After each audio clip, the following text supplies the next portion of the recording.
Jangan lupa kan kata Presiden John F. Kennedy kan, we campaign with poetry. Berkampanye dengan puisi, kata-kata manis. Tetapi memerintah mengubah masyarakat, we do it with prose. We campaign with poetry, we govern with prose. Artinya nulis novel tebal kan nggak segampang nulis puisi singkat. Harus jelas narasinya. Narasi, plotnya, susunan skema, ceritanya. 5W1H-nya mesti jelas. Berkuasa tidak segampang berkampanye. Anwar Ibrahim itu 54%. Lumayan kan, lebih dari setengah suka dengan pemerintahannya, kebijakan. India, Perdana Menteri Modi kan baru menang pemilu dan sekarang approval rating itu 70%. Ya, rekor tertinggi ya Pak Prabowo. Memerintah dan melakukan transformasi sehingga kekuasaan itu punya makna. Bukan hanya kursi, bukan hanya power for power sake. Bukan hanya kekuatan demi kekuatan itu sendiri, bukan hanya popularitas dan approval rating yang besar untuk dirinya sendiri dalam pengertian power for power sake. Tetapi kekuasaan yang bermanfaat, kekuasaan yang amanah, kekuasaan yang memang mengubah hidup rakyat ke arah yang lebih baik.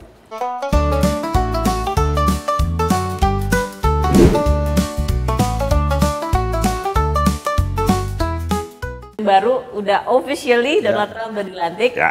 Di sini kita juga punya pemimpin baru kan, baru 103 hari. Ya, 100 hari pertama baru lewat. Baru lewat. Dan approval ratingnya wow juga nih, 80% menurut Kompas. Mengagetkan itu Mas, angka yang luar biasa menurut Kita kalau mau mengertikan baik kita bisa bandingkan kan apa ya, makna 80% itu karena itu memang besar dari segi approval rating setelah 3 bulan pertama. Enggak, kalau di Amerika itu hanya presiden yang baru menang perang yang dapat 80% seperti George W. Bush pahlawan setelah invasi Irak, atau George Bush senior mengalahkan Saddam Hussein, pahlawan perang biasanya singkat 80% dapat. Setelah itu sliding down. Itu situasi perang. Tapi kalau Pak Prabowo kelihatannya tanpa perang, tanpa ini 80% itu sebuah rekor tersendiri. Nah, kalau Mel, kita mau mengerti dengan baik, kita bandingkan misalnya yang di Eropa sekarang, negara terbesar Eropa. Nah, Keir Starmer Inggris itu sekarang per hari ini angka yang terakhir itu approval ratingnya 27%. 27. Rakyat yang suka lah kira-kira gitu ya, yang cocok dengan yang approve dengan kebijakannya, yang setuju. Itu kan approval rating namanya. Ini 27. Bukan untuk pemilu tetapi untuk melihat perkembangan sikap aja lah kira-kira. Popularitas atau tingkat persetujuan masyarakat kepada pemerintah yang memimpin. Itu biasanya. Jadi kalau rendah itu kan ada semangat anti-establishment, anti-pemerintah. Nah kalau kita lihat tadi kan Inggris 27. Kalau di Jerman Olaf Scholz itu 18%, lebih rendah lagi. Makanya kan bulan depan dia akan ada pemilu itu. Karena terlalu rendah, ditolak oleh parlemennya sendiri gitu, kanselir Jerman 18%. Kemudian di Prancis Presiden Macron yang dulu populer sekarang tinggal 21%. Betul. Ya, intinya kalau kita bandingkan dengan Eropa, kan itu mereka memang lagi ada semangat resentment, age of anger, menolak establishment. Nah, kalau di Asia agak berbeda. Pak Prabowo kan salah satu perwakilannya. Memang yang negara Asia yang maju, kalau Korea Selatan kan kemarin udah di-impeach. Kemarin kan impeachment kan. Tetapi Jepang pun yang stabil itu angka terakhir saya cek Perdana Menteri Shigeru Ishiba 28% approval rating. Jadi memang Asia kalau demokratis yang sudah maju kelihatan memang ada problem-problem fundamental ekonomi yang menua barangkali pertumbuhan ekonomi Jepang kan 20 tahun agak lambat betul dibanding negara maju yang lain sehingga ada ketidakpuasan. Juga lebih kritis kan. Tetapi kalau Asia yang tidak terlalu sekaya Jepang. Misalnya Malaysia, Perdana Menteri Anwar Ibrahim itu 54%. Lumayan kan, lebih dari setengah suka dengan pemerintahannya, kebijakan. India, Perdana Menteri Modi kan baru menang pemilu dan sekarang approval rating itu 70%. Ya, rekor tertinggi ya Pak Prabowo. Ya, sebagaimana dikatakan oleh Kompas kan dijelaskan approval rating keseluruhan itu 80%. Nah, ini penting nih Pak Dayat. Kalau kita, artinya kan kepercayaan publik yang besar kan sebuah modal politik.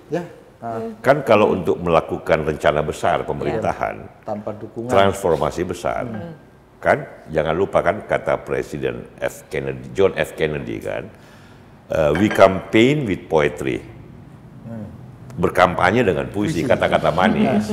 Tetapi memerintah mengubah masyarakat, we do it with prose. We campaign with poetry, we govern with prose. Artinya nulis novel tebal kan nggak segampang nulis puisi singkat. Dan harus jelas narasinya. Narasi, plotnya, susunan skema, ceritanya. Nah, 5W1H-nya mesti jelas. Berkuasa tidak segampang berkampanye. Kira-kira kayak gitu. Jadi akan banyak dilema, akan banyak kepentingan. Karena itu modal politik awal dari segi approval rating dalam 100 hari pertama penting. Kuda-kudanya kuat untuk start melakukan transformasi besar sebagaimana yang diinginkan semua pemimpin termasuk oleh Pak Prabowo. Kalau Trump kan bilang the golden age has begun. Pak Prabowo kan juga selalu bilang Indonesia emas, Indonesia tumbuh 8%, swasembada pangan. Ini kan sebuah tujuan-tujuan besar yang hanya mungkin dicapai jika dukungan masyarakatnya kuat. Kalau di Eropa sekarang misalnya Keir Starmer dengan dukungan masyarakat cuma 25% approval rating, Olaf Scholz 18%, baru mau bikin apa masyarakat sudah, kalau nggak parlemennya berontak, masyarakatnya turun ke jalan. Macron kan juga begitu di Perancis. Jadi kita beruntung ada sebuah suasana masyarakat Indonesia sekarang for whatever reasons, ya, apapun alasannya, mungkin karena kita memang setelah era pemilu, pilkada, masyarakat mendambakan stabilitas, cenderung lebih suka kalau pemerintah itu yang benar, yang jelas, yang stabil. Barangkali itu, tapi modal politik Pak Dayat. Jadi kalau itu bisa dibilang Prabowo ini sedang menikmati bulan madu atau bulan madu dalam pengertian menikmati puisi yang sangat indah hasilnya. Tapi sekarang wajib siap-siap menulis prosa. Bisa dibilang puisi berlanjut, bulan madu yang berlanjut. Tapi Pak Dayat benar. Harus siap-siap ada saatnya mulai menulis prosa. Ada saatnya mulai governing. Nah inilah barangkali yang penting untuk kita lihat dalam perspektif kan, seperti apa kira-kira prosa yang ditulis ke depan. Tanda-tandanya dalam 100 hari ini kan sudah ada apa yang bisa dilakukan. Nah 100 hari itu penting Pak Dayat kan. Kenapa 100 hari itu, kenapa semua 100 hari ini? Kenapa tuh Bang? Di Amerika begitu, di Amerika di Eropa begitu, di India begitu, di Jepang. Para pengamat tuh suka menjadikan angka 100 hari itu sebagai ukuran awal ya. Itu kenapa sejarahnya, ceritanya? Jadi ada nggak sejarah itu tuh? Sejarahnya mulai dari, ya bukan sekitar Amerika banget, bukan ya, faktanya begitu. Sejarahnya itu kan dalam perbincangan di dunia, kalau orang bicara politik, ada pemerintahan baru, orang bicara 100 hari. Itu awalnya dari Presiden Franklin Delano Roosevelt. Tahun berapa tuh Presiden Amerika? Setelah Perang Dunia Pertama, tahun 20, awal 30-an, 1930-an, kan waktu itu ada depresi besar. Depresi besar itu krisis ekonomi terbesar sepanjang sejarah modern lah ya, tahun 29. Tiba-tiba saham runtuh di Wall Street, kemudian di Eropa, ya, di Indonesia pun kena, waktu itu masih Belanda. Seperempat orang Amerika tiba-tiba menganggur di Eropa, lebih lagi gitu. Nah, Presiden Roosevelt ini yang jadi Presiden Amerika, dia cacat polio, nggak bisa jalan normal. Tapi kan waktu itu era radio, jadi belum kelihatan pemimpinnya, baru pertama kali suara. Nah, dia mengubah ekonomi Amerika, sistem kapitalisme Amerika menjadi lebih besar peran negara yang membantu masyarakat, namanya negara kesejahteraan, welfare state. Jadi pembalikan sistem ekonomi dan politik Amerika, di mana yang dulu orang menganggur nggak ditanggung pemerintah, sekarang pemerintah tanggung. Orang sakit, orang tua dikasih pensiun. BPJS. Jadi BPJS kita belajar dari situ, asuransi sosial, kebijakan pengangguran, kebijakan subsidi untuk, bukan subsidi kalau di Amerika, asuransi. Jadi selama 15 tahun dia memimpin Amerika, fondasinya orang mengamati, pada 3 bulan pertama dia sudah menyiapkan semua yang dia ingin lakukan selama 10 tahun, 15 tahun ke depan. Dan dia sukses besar. Banyak orang berkata bahwa karena persiapannya 3 bulan pertama, begitu dia menulis prosa, begitu dia mulai memerintah, struktur dasarnya, skemanya, orang-orangnya dalam 3 bulan itu. 3 bulan itu kelihatan embrionya.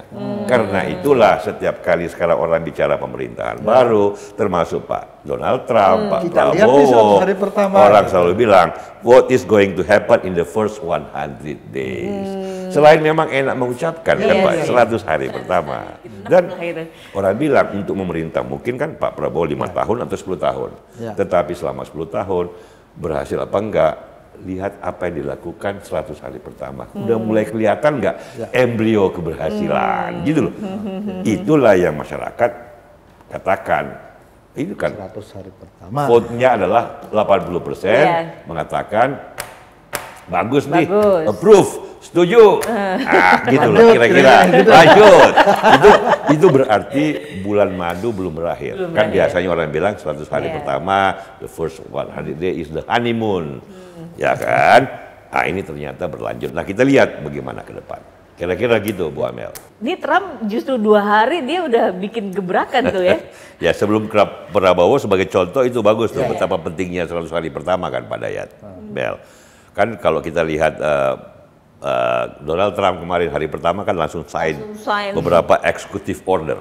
Wah, jadi yang soal imigrasi Meksiko itu yang dia mau bilang stop the invasion langsung dia tanda tangan kemarin. Dan hari ini ya pagi ini langsung mengumumkan proyek baru Stargate project Stargate untuk artificial intelligence bersama 3 pengusaha terdepan, satu dari Jepang, orang terkaya di Jepang, Masayoshi Son, pemilik SoftBank, dan 2 ya teman-temannya Elon Musk, Tech Bro kan, Sam Altman sama Larry Ellison dari Oracle.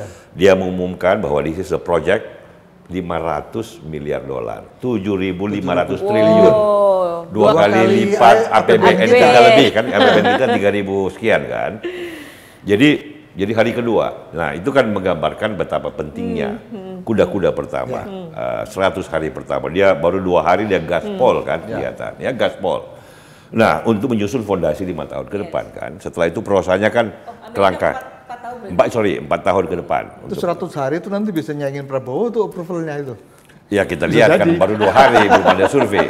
Nah yang menarik kan kalau kita mulai melihat substansi dari apa yang Pak Prabowo inginkan dalam 100 hari pertama yang barangkali bisa jadi refleksi 5 tahun atau 10 tahun ke depan kan. Nah kalau kita lihat Mel, ini kan saya bisa salah membacanya, tapi yang saya kira semua setuju kalau ada beberapa elemen penting yang sudah kelihatan dalam 100 hari terakhir ini yang akan dilanjutkan secara tadi transformasi besar ke depan kan. Yang pertama pasti yang namanya makan bergizi gratis, MBG kan, MBG ini kan bahkan bukan cuma sudah diomongkan tapi juga sudah dilaksanakan ya. Kita nanti lihat bagaimana evaluasinya. Yang kedua swasembada pangan. Ini selalu sejak dulu pertama menjadi politisi kan dalam reformasi Gerindra mulai dilahirkan. Yang ketiga itu yang saya baca itu infrastruktur dengan cara baru. Ini dose-nya Pak Prabowo. Kalau Pak Donald Trump, pemerintah diefisienkan, di streamline-kan, kan, yang tidak perlu jangan diregulasi kalau perlu diregulasi. Itu kan dose yang pimpin Elon Musk dengan Vivek, yang oleh George Wills dibilang Don Quixote, gitu kan kira-kira melawan kincir angin. Tapi itu kan paradigma baru, sebuah cara, sebuah kehendak. Bagaimana melanjutkan dalam 4 tahun, that is the question of governing kan. Yang terakhir, yang juga payung besarnya, saya kira ya, yaitu pertumbuhan ekonomi 8%. Ini payung besarnya. Kalau tadi kan kebijakan spesifik. Kalau ini sebuah payung besar yang punya makna besar kalau kita lihat dalam perspektif sejarah. Nah, ini kita akan bahas satu persatu, Pak Dayat. Prosanya kan di sini. Ya, jadi kalau tadi narasi 4 ini tadi ya. Yes, we campaign with poetry, kan poetry udah selesai. Dan rakyat kasih kemenangan Pak Prabowo 58%, rakyat kasih approval rating 100 hari pertama 80%. Itu poetrinya udah selesai. Ya, puisinya udah selesai. Sekarang tinggal governing to rule. Ini kan ada semboyan dari Goethe. seorang penyair sastrawan besar Jerman. Dia bilang bahwa to rule is easy. Sekedar memerintah gampang. To govern is difficult. Itu ada itunya di kantor kita.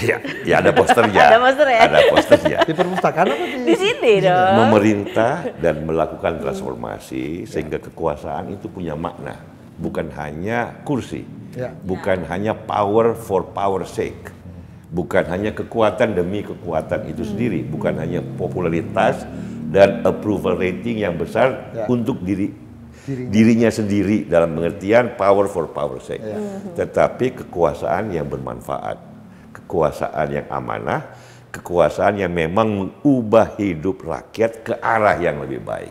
Itulah tantangannya. Amin. Sejarah masih bergulir, kan kita tidak bisa mengatakan sekarang seperti apa akan terjadinya. Yang kita bisa, kalau kita bisa membantu, kita memberikan perspektif, kita memberikan beberapa pengandaian atau beberapa yang sudah pernah terjadi yang bisa jadi inspirasi. Contohnya misalnya, kenapa 100 hari penting tadi kan, Pak, kita kan punya contoh Pak SBY. Tahun 2004. Tahun 2004 kan pemerintahan pertama. Kan langkah drastis pertama adalah pengurangan subsidi BBM. Ramai dulu tuh. Tahun 2005 awal. Itu kan 100% lebih tuh. Subsidi banyak orang ribut, tetapi itu governing, itu real governing, itu prosa yang bukan sekedar puisi, nggak populis, siapa yang suka bensin naik, tetapi kan tujuan kebijakannya untuk penghematan yang tepat sasaran. BLT dikasih pertama kali itu kan sebagai kompensasi kan mulai era BLT, tetapi dari penghematan drastis dari subsidi yang dikurangi, ini contoh ya, ini contoh, tahun depannya dan setelahnya anggaran pendidikan yang pertama kali 20% itu loh. Amanat undang-undang 20% pertama. Ada ruang fiskal, kan ada penghematan dari pengurangan subsidi BBM awal 2005. Pak SBY mampu pertama kali presiden menyelenggarakan amanah 20%. 20%. Dana pendidikan. Disitulah waktu habis itu pilkada, semua bupati dulu kan pendidikan gratis. 12 tahun. Menang semua yang pendidikan. Minister bikin iklan kalau nggak salah, Mas. Ya, dan itu kan banyak yang protes waktu itu dan ada buku yang boleh dibaca, itu tulisan di Kompas. Karena sangat nggak populis. Buku apa ya waktu itu? Dari langit. Pengarangnya tahu siapa pengarangnya? Dialah. Tapi itu kan mencerminkan bahwa saat itu Pak SBY menyadari bahwa pemerintah memang nggak segampang kampanye. Harus ada pilihan-pilihan pahit untuk kebaikan jangka panjang. Dan ternyata kebaikannya real. Anak-anak sekolah kita dapat pendidikan gratis kena amanat 20% anggaran itu, dan yang diperoleh dari penghematan besar karena dampak politiknya setelah 5 tahun kan Pak SBY nikmati juga. Tahun 2009 pemilu setelah 2004 tadi kan, Demokrat kan meningkat kursinya, partainya Pak SBY kan Partai Demokrat meningkat dari 50 kursi menjadi 148 kursi pemilu 2009. Hampir 3 kali lipat. Akhirnya pilihan pahit, rakyat senang, Pak SBY pun senang. Nah, waktu itu kan tokoh terdepan yang membantu beliau bukan dari Partai Demokrat dalam soal ini. Yang pertama kan Pak Yusuf Kalla, Wakil Presiden. Ketua Umum Partai Golkar. Yang kedua Menko Perekonomian, Pak Abu Rizal Bakri. Juga tokoh utama Partai Golkar, mantan Ketua Umum Kadin, salah satu waktu itu Pak Ical.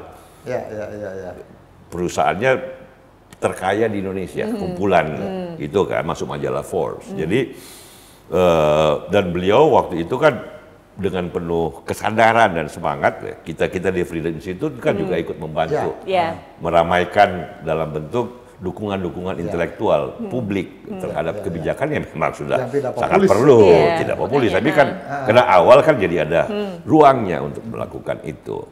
Pemilu masih jauh. Nah, jadi waktu itu juga Sri Mulyani baru masuk pemerintahan sebagai ketua Bappenas. Jadi 3 yang terpenting itu di bawah tentu saja Presiden, Pak JK sebagai Wapres, Pak Abu Rizal Bakri, dan Ibu Sri Mulyani. Nah, trio inilah yang kemudian melahirkan konsep membujuk, melakukan persuasi. Waktu itu kebetulan saya membantu Pak Abu Rizal Bakri. Ada staf ini Gak gampang, staf khusus. Terima masketarnya keren karena ada unsur kekuatan politik Yusuf Kalla, ada ekonom Sri Mulyani dan pelaku ekonomi Abu Rizal Bakri. Jangan lupa Partai Golkar waktu itu kan partai terbesar di parlemen nomor 1 pemilu 2004 kan. Jadi legitimasi politikuan juga Partai Demokrat kan baru muncul waktu itu. Nah, jadi itu contoh sejarah bahwa bagi Pak Prabowo kan bagus juga bisa ada contoh, ada ilustrasi yang diberikan dalam pengalaman kita sendiri gitu. Nah, sebagai modal ke depan untuk melakukan transformasi, kalau bisa lebih besar lagi, lebih penting lagi, lebih bermanfaat lagi. Nah, itu yang kira-kira penting sebagai satu the art of governing.